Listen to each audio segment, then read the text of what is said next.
बिस्मिल्लाहिर्रहमानिर्रहीम। अस्सलामु अलैकुम नाज़रीन, आप देख रहे हैं दिलास स्टार, मैं हूँ यासिर रशीद।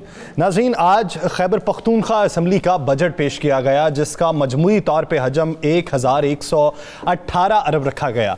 खुशाइन बात यह है कि जब बजट पेश किया जा रहा था, तैमूर सलीम झगड़ा तकरीर कर रहे थे बजट की, तो उस वक्त अपोजिशन की जानिब से वैसी हंगामा आराई नहीं देखने में आई जिस तरीके से सिंध में देखने में आई, कौमी असम्बली में देखने में आई या पंजाब असम्बली में देखने में आई। तो आज ये जो एक नया तर्ज अमल था, ये शायद उसी तर्ज अमल का शाखसाना है कि जो कल एक मुआहिदा हुआ कि अपोजिशन और हुकूमती बेंचेस जो है वो अफहाम व तफहीम से ही बजट पर बात कर सकते हैं। जितना मौका हुकूमती बेंचेस के अराकीन को मिल रहा है, उतना ही मौका अपोजिशन अराकीन को भी मिलेगा। तो इस मामले में बहस में नहीं पड़ना चाहिए, हमें अफहाम तफहीम से ही मामलात हल करने चाहिए।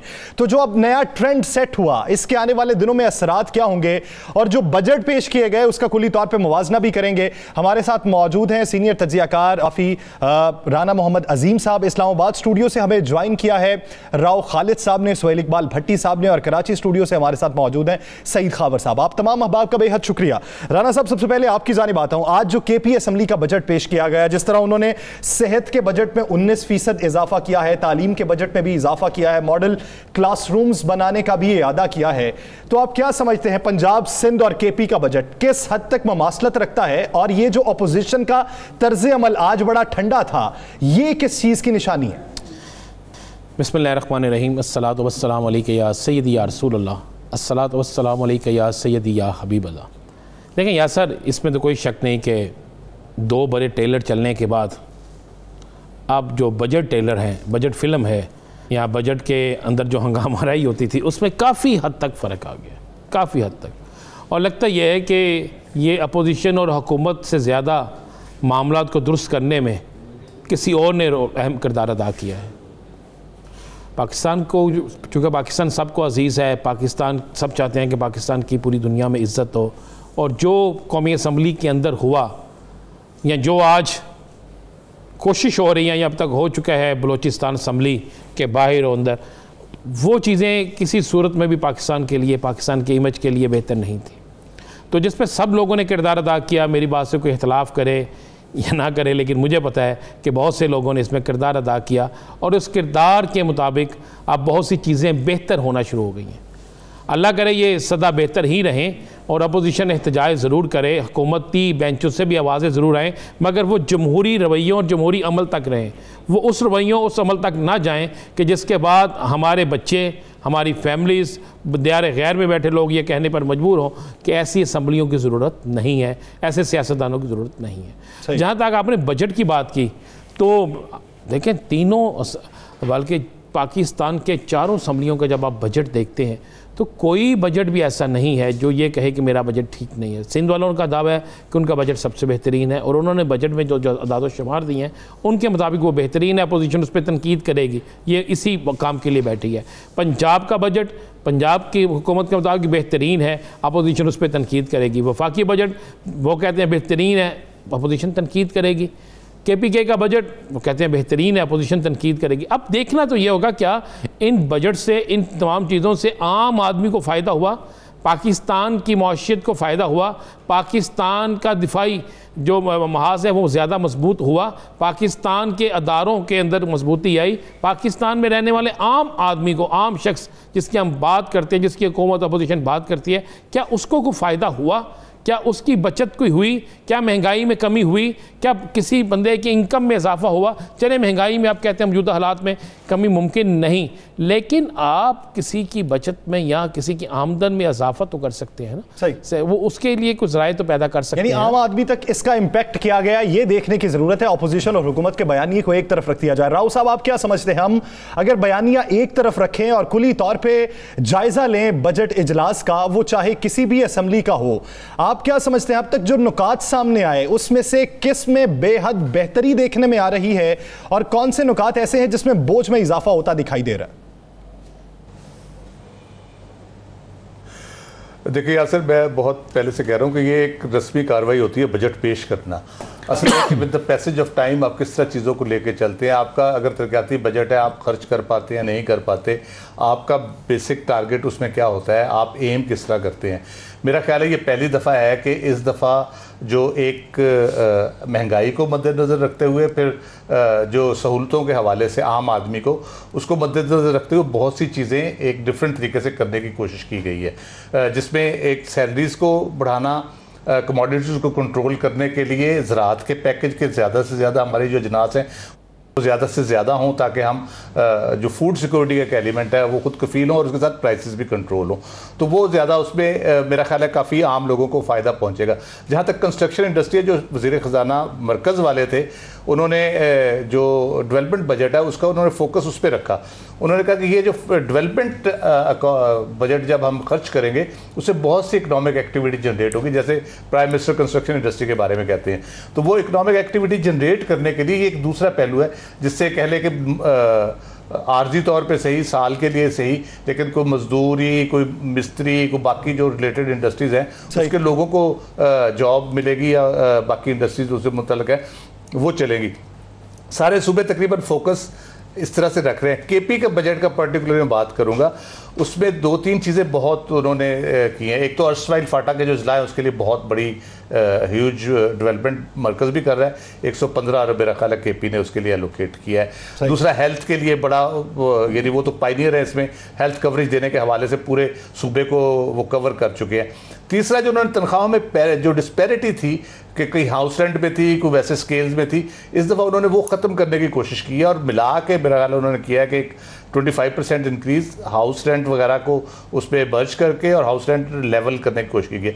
उसके बाद एक सबसे इंटरेस्टिंग चीज़ जो किसी सूबे ने नहीं की, और बलूचिस्तान का तो भी पता चलेगा क्या करते हैं वो, अगर वो कहते हैं सैलरीज के हवाले से कुछ जो एडजस्टमेंट्स में जो प्रॉब्लम होगी उसके लिए कमीशन बना दिया गया है कि आप फौरी तौर पे उसको रिपोर्ट करें कि जी यहाँ से हमारा ये जो इंक्रीज था ये ठीक नहीं हुआ, ये गलत हुआ है, तो उसको आप एड्रेस कर सकते हैं। एक इनोवेटिव किस्म की चीज़ें उसमें हैं, पर तैमूर सलीम झगड़ा साहब की वजह से हैं, या वाकई केपी गवर्नमेंट ज़रा और तरह से सोचती है बाकी सूबों की निस्बत, तो ओवरऑल उन्होंने अच्छा किया। सिंध हुकूमत ने भी डेवलपमेंट बजट का सारा किया, लेकिन मसला ये आता है कि पंजाब में भी इशू रहा, सिंध में भी रहा।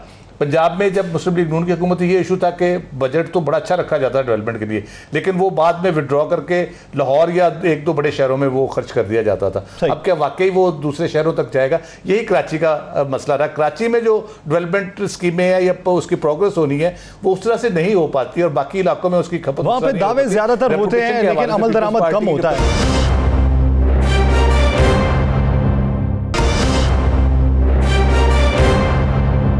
खबर साहब, आपकी जानिब आता हूं, आप क्या समझते हैं अब तक जो बजट पेश किए गए, तर्ज अमल पे बाद में बात करेंगे, उस पर तर्ज अमल दोनों जानिब से क्या रहा है, कौन सा सेक्टर ऐसा है जो आपको इस बजट इजलासों के बाद फरोग पाता हुआ दिखाई देता है?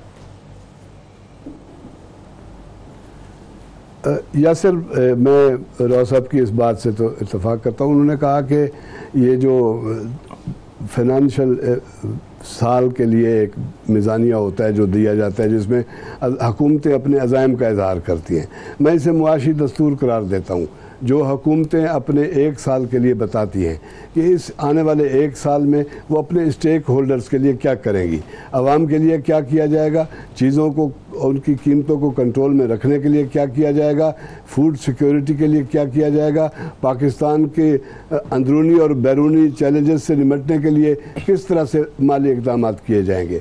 इस हवाले से देखा जाए तो ये सारे बजट अगर इख्तलाफ बराए इख्तलाफ को एक तरफ रख दिया जाए तो इनमें इन बजटों में बेहतरियां हैं, और लेकिन उन्हें मज़ीद बेहतर बनाने की ज़रूरत है। लेकिन आप देखें, जैसे वफाकी बजट में मुझे एक बात बहुत अजीब लगी कि आप गाड़ी बनाने के लिए तो रियायत दे रहे हैं, छोटी गाड़ियाँ सस्ती हो जाएंगी, लेकिन उसके बरक्स साइकिल पर आप 17% टैक्स लगा रहे हैं। ये कहाँ का इंसाफ है?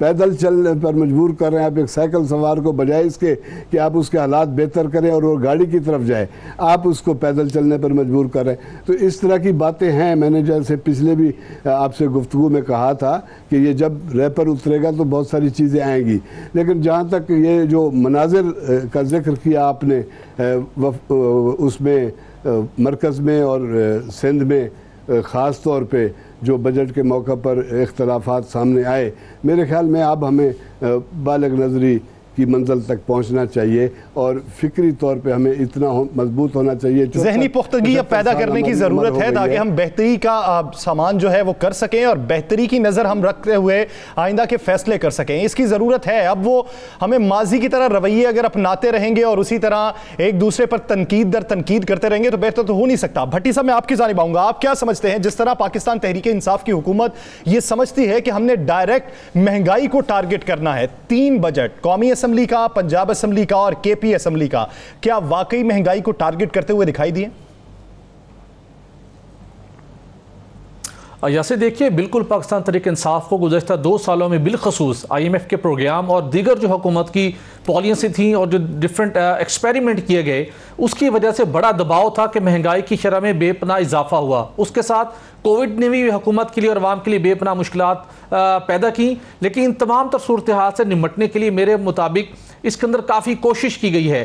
शौकत तरीन साहब ने शॉर्टेस्ट टाइम के अंदर एक अपनी बेस्ट एफर्ट पुट की है कि वो बोझ जो गुज़श्ता 2 सालों से मुसलसल आवाम पर है, आवाम सरापा एहतजाज है, मजीद उनकी कैपेसिटी नहीं है कि वो इस महंगाई के बोझ को बर्दाश्त कर सकें और ये महंगाई कंट्रोल रहे, लोगों के लिए रोजगार में इजाफा हो, उनकी आमदन में इजाफा हो, इस चीज़ों को टारगेट किया गया है। यही वजह कि उसके असरात हमें कुछ अर्सा पहले से नज़र भी आ रहे थे, आने वाले दिनों में मजीद भी आएंगे, चूँकि जब भी मुआशी पहिए की रफ्तार बेहतर होती है, इकनॉमिक एक्टिविटीज़ में इजाफा होता है और उसके साथ हुकूमत इन्फ्लेशन को कंट्रोल करने में कामयाब हो जाए तो ये एक बड़ी विन विन सिचुएशन होती है आवाम के लिए भी और हुकूमत के लिए भी। आवाम को रिलीफ मिलना शुरू हो जाता है। लेकिन जो इसके अंदर 2-4 ऐसे मामला थे चूँकि कौमी खजाने में इतना कुशन नहीं था कि हुकूमत तमाम चीज़ों को एड्रेस कर पाए। कुछ चैलेंजेस बदस्तूर मौजूद हैं, जैसा कि गर्शी कर्जा 2500 अरब रुपए का मौजूद है। उसके साथ बिजली के निर्खों में इजाफा पेंडिंग है 4.5 रुपए फी यूनिट। हुकूमत ने उसको कैसे एड्रेस करना है, बजट के अंदर कोई इजाफी सब्सिडी नहीं रखी गई। उसके साथ जो मुख्तलिफ सनतों को हुकूमत ने सब्सिडी देनी है उसको इस बजट में शामिल किया गया है, लेकिन हर साल वो सब्सिडी अपनी लिमिट से बढ़ जाती है क्योंकि सनती शोबा महंगी तवानाई से उसका बोझ नहीं उठा सकता। बैरून मुल्क आपने टारगेट को अचीव करना होता है एक्सपोर्ट्स के हवाले से, तो उसके लिए हुकूमत को कुछ मुश्किलात दरपेश रहेंगी। लेकिन एटलीस्ट अनिशल जो कुछ महीने हैं जहाँ पे अवाम को कुछ रिलीफ मिलना शुरू होगा। लेकिन फिर इस बात का हिसार इसी बात के ऊपर है कि हुकूमत इस सिर्फ बजट डॉक्यूमेंट्स के साथ साथ अपनी पॉलिसी के ऊपर और पॉलिसी किस तरह मूव करती है, चेंज क्या उसमें आता है और उससे इम्पैक्ट क्या पड़ते हैं। यानी इब्तदाई तौर पे अवाम को रिलीफ तो मिलेगा लेकिन उसको सस्टेन करने के लिए फिर क्या मूव्स होंगे, इसको देखने की जरूरत है। आगे बढ़ेंगे, बात करेंगे डिप्टी स्पीकर के खिलाफ जो तहरीक अदम एतमाद का मामला था, वो जो मशरूत उसकी वापसी का ऐलान किया गया, ये तहरीक तो वापस हो गई। अब अपोजिशन का अगला कदम क्या होगा? वो मुशावरत अगर कर रहे हैं, सोच विचार कर रहे हैं, तो क्या फ्रेंडली अपोजिशन करेंगे? तो टफ टाइम देने वाला जो बयानी है वो किधर जाएगा? राना साहब की तरफ बढ़ते हैं। राना साहब, क्या सोच है इस वक्त अपोजिशन की? तहरीक अदम एतमाद डिप्टी स्पीकर के खिलाफ तो वापस है, स्पीकर ये यकीन दहानी करवाते हैं कि बिल्स पे नजरसानी करेंगे, आपकी मुशावरत शामिल होगी, तो फिर टफ टाइम कैसे देंगे? ना ना ना ना, आप आगे चले ना। आज क्या हुआ? आज जो बाबर अवान साहब ने और फरख हबीब साहब ने प्रेस कॉन्फ्रेंस की है वो क्या है भाई? उन्होंने तो कह दिया कि बिल किस तरह वापस हो सकते हैं, इसका तो आईनी कोई रास्ता ही नहीं है, आइन में इसका कोई रास्ता ही नहीं है। उन्होंने कहा जी अब ये बिल सेनेट में चले गए और सेनेट के अंदर जो कमेटियां हैं उसमें तमाम अपोजिशन के लोग मौजूद हैं, अब वो वहाँ पर देखें जाके। भाई यही तो असल तो खबर ये है यासर, क्यों कहते ना टूट गई तरक्क करके, ये टूट गया। वो एक मुआहदा हुआ, सारा कुछ हुआ। आपने भी कल कहा, मैंने कहा जी ऐसी बात नहीं थी, अपोजिशन के पास स्कोर पूरे नहीं थे तो वो नहीं कर सकते थे, तो उन्होंने सोचा कि कुछ ना कुछ हमें कोई आसरा कराए तो हम फौरी तौर पर उसको वापस ले लेते हैं, तो वापस होगी। अब जो मुआहदा तय हुआ था बकौल राजा परवेज़ अशरफ साहब के, जो उन्होंने प्रेस कॉन्फ्रेंस की, उनके मुताबिक तो ये था कि जनाब ये बिल्स वापस होंगे, फिर कमेटियों में जाएंगे और कमेटियाँ जो है वो सारी देखेंगी, देखने के बाद जिसमें वो चाहेंगे तरमीम करनी है या कुछ चीज़ चेंज करनी है उसमें कर दी जाएगी। लेकिन ये जो आज प्रेस कॉन्फ्रेंस की है बाबर अवान साहब ने और फरख हबीब साहब ने, आप उस प्रेस कॉन्फ्रेंस में देखें ना, उन्होंने वाज़ेह तौर पे कहा कि भाई अब ये कानून के मुताबिक पास हो चुके हैं। उन्होंने कहा कि वहाँ पे जो डिप्टी स्पीकर पे इल्ज़ाम था उस पर बार बार डिप्टी स्पीकर ने गिनती भी कराई, अलग-अलग खरी भी कर दिया। उन्होंने अपोजिशन ने जो इतराज़ किया डिप्टी स्पीकर ने वो भी दूर किया। उसके बाद उन्होंने कहा अब ये सेनेट में चलेगा। अब असल मामला ये है कि अपोजिशन सर पकड़ के बैठ गई है, सर पकड़ के बैठ गई है कि हमारे साथ, अब ये मानने के लिए कोई तैयार नहीं कि हमारे पास वोट पूरे नहीं थे। अब वो कहते हैं जी हमारे साथ बड़ी ज़्यादती हो गई है।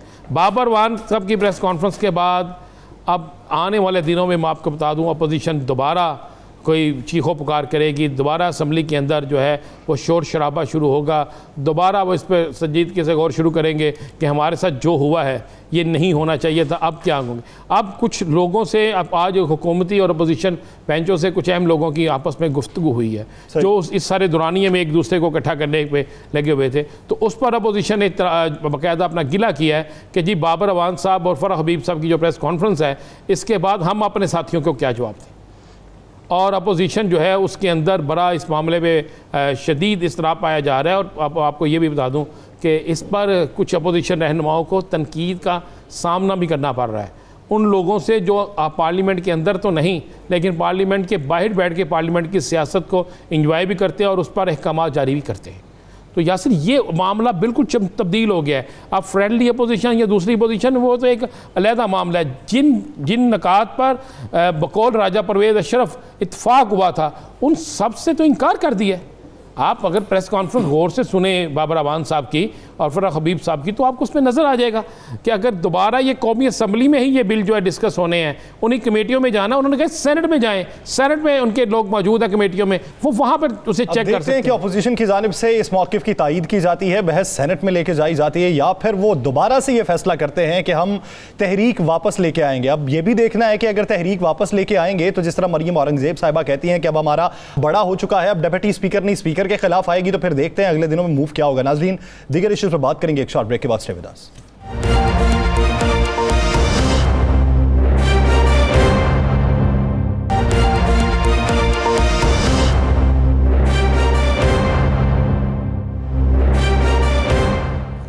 Welcome back. राव साहब, आपकी तरफ आऊँगा। इस वक्त जो सिचुएशन पैदा हो चुकी है, ये जो कल तक की सूरत हाल थी आज वो उसके बरक्स हो चुकी है, तो फिर जो कल तक जिन लोगों ने कोशिशें की थी, क्या उनकी कोशिशें रायगा गईं, या अभी आप समझते हैं कि अपोजिशन इस बात पे मान जाएगी कि सेनेट में इस पे बहस कर ली जाए? देखिए, ये जो सूरत हाल है ओवरऑल सारी, राना साहब ने बिल्कुल ठीक कहा। टेक्निकली आप उसको सेनेट से विड्रॉ करके असेंबली में उस तरह से नहीं ला सकते। उसका जो कानूनी तरीका है वो असेंबली ने बिल पास कर दिया, रेफ़र हो गया सेनेट को, सेनेट की कमेटी उसमें अमेंडमेंट प्रपोज करती है, सेनेट में वो पास नहीं होता, फिर वो वापस आएगा, फिर दोबारा से वही प्रोसेस शुरू होगा। अदरवाइज़ अगर सेनेट में कुछ की उसमें तरमीम भी नहीं होती और उसमें पास हो जाता है वो उसी तरह से, तो वो फिर प्रेसिडेंट के पास चला जाएगा फाइनल उसकी असेंट के लिए, तो वो कानून बन जाएगा। हाँ, सेनेट में अगर कोई तरमीम आ जाती है फिर ऑब्वियसली वो तरमीम वापस आएगी असेंबली में, ये एक तरीका बचा है। अदरवाइज़ मुझे तो नहीं लगता कि कोई उसका चांस है वापस आने का। उसमें सबसे अहम बात यह है कि अपोजिशन जो है वो सिर्फ वावेला किए जा रही है, मुसलसल किए जा रही है, कोई मुतबादिल प्रपोजल नहीं दे रही, उस प्रपोजल को बेहतर बनाने के आगे नहीं आ रही, कोई लिख के दे दे। जैसे बाबर अवान साहब की प्रेस कॉन्फ्रेंस का हवाला दिया गया, उन्होंने कहा कि जी इन्होंने कहा था हम इस पर अपने देंगे अपने तजवीज़ें या एतराज़ात देंगे, वो आज तक पास होने तक नहीं जमा कराया किसी ने भी, कई महीने हो गए इस बात को। तो वो ऑब्वियसली अपोजिशन इसको एज अ पॉलिटिकल इशू लेके चलना चाह रही है। थोड़ा सा इलेक्शन कमीशन की वजह से उनको सपोर्ट मिल जाती है, इलेक्शन कमीशन भी आए बाएं शाएं कर रहा है इस इशू के ऊपर, तो वो इसलिए इसको एक पॉलिटिकल इशू ज़्यादा है। ये जनरली अगर देखा जाए तो मेरे ख्याल से ये बहुत इंपॉर्टेंट है कि आप अपने निज़ाम को ट्रांसपेरेंट किस तरह से कर सकते हैं। अगर आप ईवीएम के जरिए नहीं करना चाहते तो अपोजिशन को चाहिए दूसरी प्रपोजल्स लेके आए कि किस तरह से उसको ट्रांसपेरेंट किया जा सकता है। वो उनका एक ही है जी, हमारे इलेक्शन जी सिलेक्ट हो जाते हैं, सिलेक्टेड हो जाते हैं, वो इस तरह चेंज हो जाते हैं, उस तरह चेंज हो जाते हैं। भाई उसका हल निकालो। वोट वाले दिन पर्टिकुलरली जिस दिन वोट कास्ट होने हैं उस दिन के लिए आपको स्ट्रेटजी जो है वो इलेक्शन कमीशन के साथ बैठ के, अपोजिशन जमातों, हुकूमत जमातों बैठ के वो बनानी चाहिए। आप इलेक्ट्रॉनिक वोटिंग नहीं चाहते, आप दूसरी बता दें। दूसरा हुकूमत अगर एक बिल लेके आई है तो उसके मुतबादिल फिर अपोजिशन के पास भी प्रपोजल होना चाहिए, बेहतरी का फैसला होना चाहिए, दोनों में से जो बेहतर हो उसको चूज कर लेना चाहिए। लेकिन अपोजिशन के पास अगर प्रपोजल नहीं है और सिर्फ तनकीद है तो फिर सवालिया निशान तो बनता है। आगे बढ़ेंगे और बात करेंगे वजारत खजाना के हवाले से। वजारत खजाना ने जो बजट तरतीब दिया और उस बजट को तरतीब देने में कहीं आसाइशें दी गई, कहीं नया टैक्स नहीं लगाया गया, लेकिन महसूलात को जमा करने का जो हदफ रखा गया वो बज़ाहिर अगर स्टैट देखे जाएं तो वो फिर बराबर पूरे नहीं उतरते। तो फिर किस पे बोझ डाला जाएगा? अगर इदारों को रिलीफ दिया गया है, इदारों का बोझ कम किया गया है, तो क्या फिर अवाम पे वो बोझ डाला जाएगा? जब काबीना मीटिंग में इस बात पे फैसला हो रहा था तो उस वक्त बहुत से वज़रा की जानिब से वज़ीर ख़जाना के प्रपोजल पे तनकीद भी की गई, एतराज़ भी किया गया। लेकिन अब महसूलात का जो हदफ है वो अवाम की जो इनकम है उसके साथ कैसे मवाजना करते हुए बेहतर होगा, या बोझ अवाम पे ही पड़ेगा? महंगाई को जो टारगेट किया जाना था वो एक सिर्फ नारा रह जाएगा। बढ़ेंगे भट्टी साहब की जानिब। भट्टी साहब, 150 अरब का बजट जो है वो इतलात ये है कि डायरेक्ट अवाम के सर पे है। किस तरीके से अवाम के सर पे है? रिलीफ किधर से था, बोझ किधर? यासे देखिए, जब भी कोई हुकूमत बजट साजी का अमल शुरू करती है और उसको जब फाइनलाइज किया जाता है बजट डॉक्यूमेंट्स को, तो उससे पहले तमाम मुतल्लिका वजारतों के साथ मुशावरत होती है। बिलखुसूस कौमी मनसूबों से मुतल्लिक अहम तरीन मशावरत की जाती है। किस शोबे को कितना रिलीफ देना है, किस शोबे के ऊपर इजाफी टैक्स लगाना है और कौमी अहमियत के मनसूबों को कैसे तरजीह लिस्ट में रखना है। ये मशावरत हुई। शौकत तरीन साहब ने करते बहुत अच्छा होमवर्क किया, लेकिन उसको इफेक्टिवली कंक्लूड नहीं कर पाए, जिसकी पहली रिफ्लेक्शन मिली जब बजट दस्तावेज और बजट का जो हुजम है और उसके जो सेलेंट फीचर्स हैं वो मंजूरी के लिए वफाकी काबीना के इजलास में पेश हुए 11 जून को। तो वहाँ पे सरप्राइजिंगली बहुत से ऐसे वज़रा वहाँ पर मौजूद थे जिनकी वजारत ख़जाना के हुकाम के साथ जो मामलात कौमी मनसूबा से मुतल्लिक तय पाए थे उनमें तब्दीलियाँ थीं। कुछ ऐसी तजवीज़ लाई गई थी जिनके ऊपर पहले मशावरत ही नहीं की गई थी। तो शौकत तरीन साहब बेसिकली ये देख रहे थे कि उन्होंने किस तरीके के साथ अवाम के ऊपर कम से कम बोझ डालते हुए अपने रेवेन्यू का हदफ हासिल करना है। लेकिन मशावरत में वाज़े फुकदान उस दिन देखा गया। कुछ डॉक्यूमेंट्स इससे रिलेटेड मुझे पढ़ने का मौका मिला। तो पहले एक बड़ा मामला था कि पाकिस्तान को तवानाई के शोबे के अंदर संगीन चैलेंज का सामना है। हमें अपनी तकरीबन 60% जो पेट्रोलियम मसनूआतें इंपोर्ट करना पड़ती हैं, बिलखसूस हम पेट्रोलियम मसनूआत में पेट्रोल और डीजल की बात करें, हमारी रिफाइनरियाँ जो हैं वो हमारी ज़रूरत पूरी नहीं कर पा रही, क्योंकि वो फर्नेस ऑयल बहुत ज़्यादा तैयार करती हैं, पुरानी हैं, यूरो 2 तैयार करती हैं, जो कि हमें यूरो 5 आलमी मार्केट के मुताबिक जाना चाहिए। मुशावरत हुई थी, जो रिलीफ दिया गया था बजट डॉक्यूमेंट्स में उसको विड्रॉ कर लिया गया। 17% GST लगा दिया गया, 2.5% कस्टम ड्यूटी लगा दी गई, जबकि तय हुआ था कि कस्टम ड्यूटी नहीं लगेगी। इसी तरह जो टैक्स एग्जम्पशन का टाइम पीरियड था वो मेंशन नहीं था, कम कर दिया गया, तो उसकी वजह से एक मुश्किल सूरत हाल पैदा हुई। उसके बाद मोबाइल फोन्स के हवाले से इंटरनेट के इस्तेमाल के ऊपर जो टैक्स के ऊपर पहले मशावरत नहीं की गई थी उस दिन लगाया गया। काबीना अरकान ने वाज़े तौर पर मुखालफत की। सबसे बढ़कर जो FBR के अफसरान को जो फाइलर टैक्स पेयर हैं उनसे मुतल्लिक जो गिरफ्तारी का इख्तियार था, जिनके खिलाफ कार्रवाई का इख्तियार था, वहां पर वजीर कानून ने इस बात की खुली मुखालफत की। वफाकी वज़रा ने उसकी मुखालफत की कि आप इस तरीके से जो डेटर्स क्रिएट करना चाहते हैं मिस यूज ऑफ पावर होगा, आप ऐसा मत कीजिए। अल्टीमेटली फैसला ये हुआ, जिसकी अभी तक रिफ्लेक्शन नहीं मिली, कि FBR जो फाइनल कानून अब मंजूर होगा उसके अंदर कैबिनेट ने ये अप्रूवल दी है कि आपने कोई भी ऐसी कार्रवाई करने से पहले किसी फाइलर के खिलाफ थर्ड पार्टी ऑडिट करवाना होगा किसी प्राइवेट फर्म से, फिर उसके खिलाफ आप गिरफ्तारी का या कोई और एक्शन उसके खिलाफ ले सकेंगे। ये कैबिनेट ने बाज़ाब्ता तौर के ऊपर डायरेक्शन दी है, मंजूरी दी है विद फुल कंसेंसस। उसके बाद मामला आता है इजाफी रेवेन्यू का मामला। मुशावरत का फुकदान था, जो मोबाइल फोन्स के इस्तेमाल पे इंटरनेट के इस्तेमाल से जो इजाफी रेवेन्यू लेना चाहते थे उसको वहां डिस्करेज किया गया। फिर ये रास्ता निकाला गया कि हम पेट्रोलियम डेवलपमेंट लेवी बढ़ा देते हैं, जिसके जरिए से हम वो कुशन जो हम बाकी साइड से वज़रा ने मुखालफत की हम पूरा नहीं कर पा रहे, तो हम पेट्रोलियम डेवलपमेंट लेवी से पूरा कर लेंगे। तो वो इनकॉर्पोरेट कर दिया गया है। उसका ऑब्जेक्टिव क्या है कि तकरीबन 150 से 200 रुपए जब पेट्रोलियम मसनूआत की कीमतों की आलमी मार्केट में कीमत नीचे आएगी, हम लेवी को इंतहाई खामोशी के साथ बढ़ाते रहेंगे और बराह रास्त आवाम से इसको वसूल करेंगे। अगरचे के पेट्रोलियम मसनूआत के हवाले से एक बड़ा प्लान प्राइम मिनिस्टर के अंडर कंसिडरेशन है, चंद दिनों तक हम अपने नाज़रीन के साथ शेयर करेंगे। प्राइम मिनिस्टर ने असूली तौर के ऊपर उससे इत्तफाक किया है कि जब कीमतें बढ़ती हैं, हुकूमत कीमतें बरकरार रखती हैं, तो लैंड क्रूजर, बड़ी गाड़ी वाला, मर्सिडीज वाला भी उसका बेनिफिट लेता है और मोटरसाइकिल वाले को भी बेनिफिट मिलता है। कीमतें बढ़ती हैं तो मोटरसाइकिल वाले के ऊपर भी उसी तरीके से बर्डन पड़ता है। तो प्राइम मिनिस्टर ने एक प्रपोजल दी है जिसके ऊपर असूली तौर के ऊपर हालिया जो कीमतें बढ़ी हैं वो तो आलमी मार्केट में बढ़ी, तो उसके तनाजुर में ये कीमतें बढ़ा दी गई। जब कम होंगी तो फिर कम नहीं की जाएंगी, बल्कि लेवी की मद में बढ़ाई रखी जाएंगी और आवाम से पैसा वसूल किया जाता रहेगा। आगे बढ़ते और बात करेंगे कराची के हवाले से। कराची में जो ट्रांसपोर्ट का निज़ाम है, वफाकी हुकूमत भी ये कहती है कि हम एक मुनज़्ज़म पैकेज देंगे जिसके तहत ट्रांसपोर्ट का निज़ाम बेहतर होगा, पाकिस्तान का सबसे बड़ा शहर है, ट्रांसपोर्ट में बेहतरी लेके आएंगे। सिंध हुकूमत भी दावे करती है, लेकिन 15 साल बीत चुके हैं, अभी तक ट्रांसपोर्ट का कोई निज़ाम राइज नहीं हो सका, कोई नई बसेस नहीं आ सकी, वो उस तरीके से चल नहीं सकी। तो ये ट्रांसफॉर्मेशन प्लान पर अमल दरामद कब होगा? खबर साहब की तरफ बढ़ते हैं। खबर साहब, क्या वजह है? खबरें लगती हैं कि कराची में बसेस पहुंच गई, लेकिन ये कराची वालों के लिए नहीं है। तो कब वो बसें आएंगी जो सिर्फ कराची वालों के लिए होंगी और रूट भी बेहतर हो सकेंगे? यासिर, पहले तो मुझे बहुत अफसोस होता है कि जब भी हम बैठते हैं तो हर नशिस्त में हमें कराची का नोहा जो है वो पढ़ना पड़ता है, और मैं बड़ा दर्दनाक मंजर है।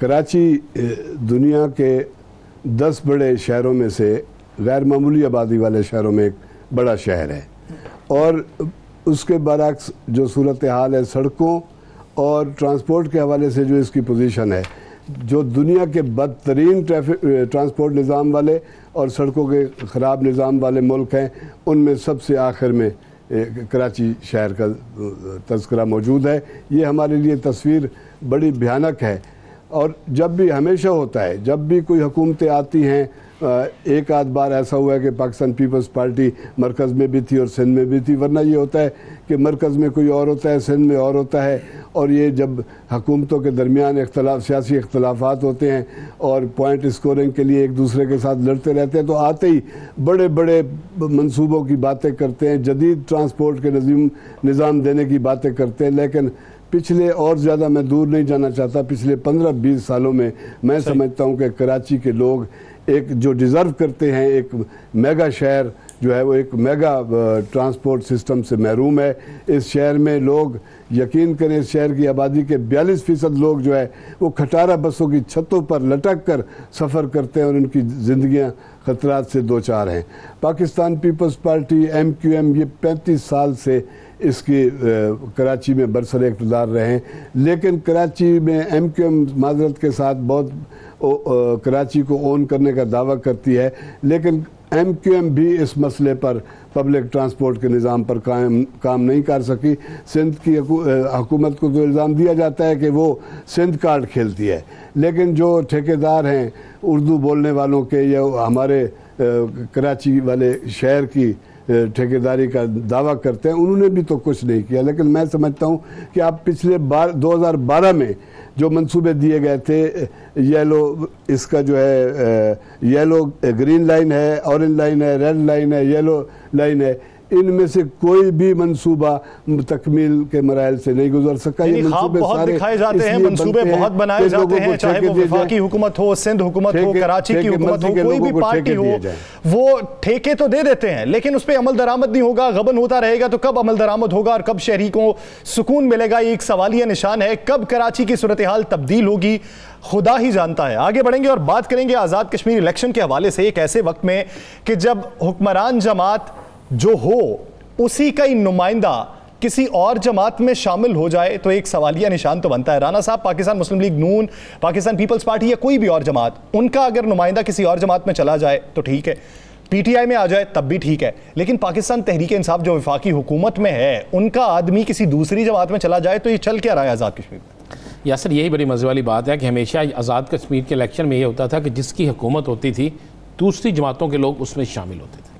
मुस्लिम लीग नून के कुछ लोग तहरीक इंसाफ में शामिल हुए, पीपल्स पार्टी से भी एक आधा शामिल हुआ, मुस्लिम कॉन्फ्रेंस से भी कुछ लोग शामिल हुए, कुछ के साथ अलहाक हो गया। लेकिन मज़े वाली बात है कि पहली दफ़ा ऐसा हुआ कि तहरीक इंसाफ के जो मजबूत तरीन लोग थे, जो मजबूत लोग थे, उन्होंने यहाँ तो पार्टी के ख़िलाफ़ बगावत कर दी और इंडिपेंडेंट खड़े हो गए आज़ाद कश्मीर में, और यहाँ फिर उनमें से कुछ लोग मुस्लिम लीग नून में चले गए। मुजफ्फराबाद में एक ऐसा उम्मीदवार जो सबसे ज़्यादा वोट लेता था PTI का, लास्ट डेट जिस दिन मुस्लिम लीग नून ने टिकटें अनाउंस की तो पता चला वो मुस्लिम लीग नून का उम्मीदवार है। तो जब उससे पूछा गया, उसने कहा जी क्योंकि मेरी जमात ने मुस्लिम लीग नून के एक ऐसे शख्स को टिकट दे दी जो आखिरी दिन तक नून लीग में था, वज़ीर था, तो फिर हम अपनी पार्टी के ख़िलाफ़ जो है आज़ाद खड़े होने की बजाय हमने मुस्लिम लीग नून में चले गए।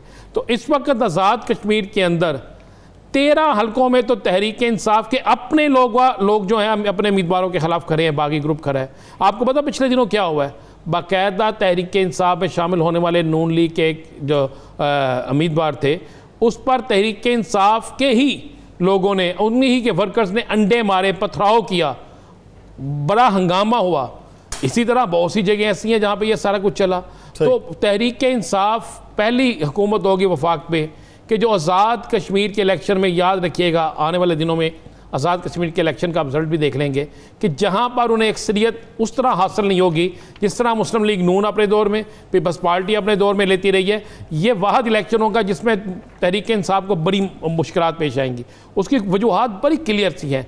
उसकी वजूहात हैं कि एक तो आज पहले इलेक्शन और आज के इलेक्शन में फ़र्क बड़ा है, और दूसरा माजी में नून लीग के अगर कोई लोग पीपल्स पार्टी में जाते थे, पीपल्स पार्टी के नून लीग में जाते थे, तो वहाँ पे बागी ग्रुप ना होने के बराबर होते थे। ये वाहद इलेक्शन है जिसमें तहरीक इंसाफ वर्सेस तहरीक इंसाफ उम्मीदवार खड़े हैं, और तहरीक इंसाफ के अक्सरियती जो वोटर हैं वो किसी सूरत में भी अपने उस शख्स को जो अब नून लीग से तहरीक इंसाफ में आया वोट देने के लिए तैयार नहीं है। तो ये 3 तो उम्मीदवार वो हैं जो चले गए मुस्लिम लीग नून में, एक चला गया पीपल्स पार्टी में, 4 लोग तो ये चले गए, बाकी लोग जो हैं वो आज़ाद खड़े हैं, और आज़ाद खड़े साथ लिख रहे हैं कि हकीकी तहरीक इंसाफ का उम्मीदवार ये लिखा जा रहा है। तो इस इलेक्शन में यासर बड़ी सूरत हाल तब्दील होगी। पाकिस्तान तहरीक इंसाफ को टफ टाइम अगर कोई आज़ाद कश्मीर में देगा तो उन्हीं के ही लोग दे सकते हैं, दूसरी जमातें शायद कम दे सकती हैं। लेकिन इस पर मजीद भी राय लेंगे, राव साहब की जानिब बढ़ेंगे, लेकिन नाज़रीन यहाँ पे लेनी एक शॉर्ट ब्रेक। स्टे विद अस।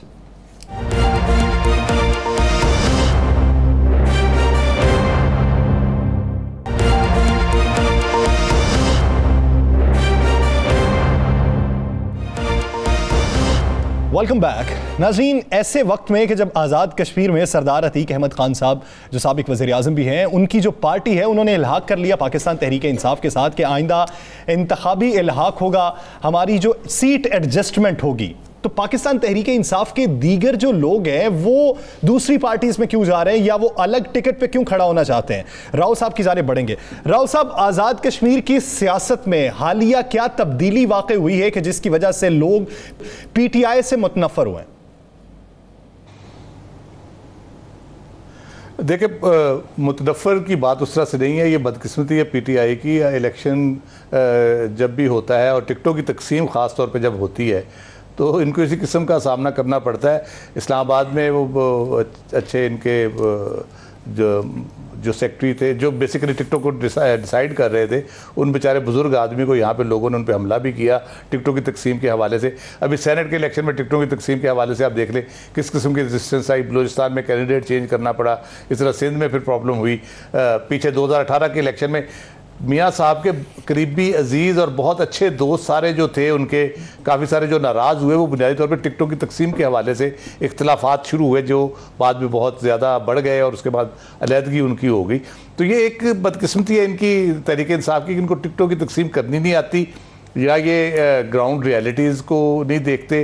जैसे बैरिस्टर सुल्तान इनके जो हैं, इनको जो कमेटी बनानी चाहिए थी बेसिकली, वो कश्मीर पे जो लोग हैं उनसे मुतल्लिका लोग हैं जो वहाँ की सियासत को समझते हैं, उनसे मुतल्लिक उस सियासत से मुतल्लिक है, उनकी कमेटी बनानी चाहिए थी। राव साहब, ये तो ऐसा लगता है कि टिकट ये तकसीम करते हैं लेकिन एक टिकट कोई तकसीम कर देते हैं। जिस तरह राना साहब ने इशारा किया है, एक तरफ लिखा है हकीकी पीटीआई, एक तरफ लिखा है पीटीआई, यानी इन्होंने तकसीम करते वक्त एक ही टिकट को मजीद तकसीम कर दिया।